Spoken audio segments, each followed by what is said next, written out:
arrêtons d'être ces petites souris-là. Maintenant, je vais vous parler de Jean-Guilhem Xéry, qui est un psychanalyste, un ancien interne des hôpitaux de Paris.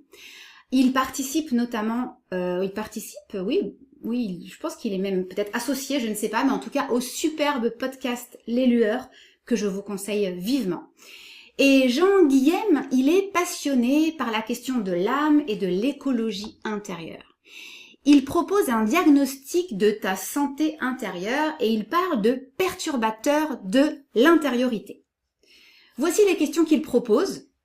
J'en ai choisi quelques-unes, je les ai un peu modifiées, mais en gros, voici les questions que je te soumets aujourd'hui à toi qui m'écoutes.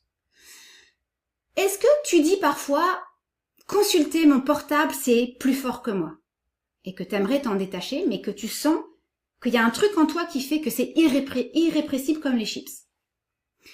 Est-ce que parfois tu tombes dans des trous d'informations? Tu as entendu une news anxiogène et tu vas aller voir et revoir et réécouter encore plus cette information qui va finalement te mettre dans un état, peut-être pas un état de sidération, mais en tout cas des émotions très inconfortables.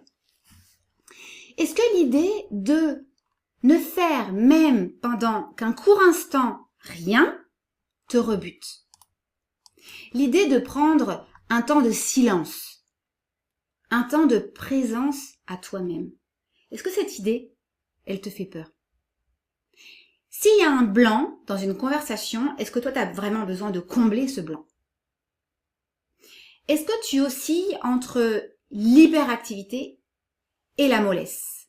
Des moments de frénésie, par exemple des frénésies d'achat, ou de regarder des vidéos sur YouTube, d'écouter des podcasts, de consommer du sucre aussi, mais en tout cas un côté frénétique dans un certain comportement, d'un côté, et de l'autre des moments de mollesse où ton énergie est dans les chaussettes.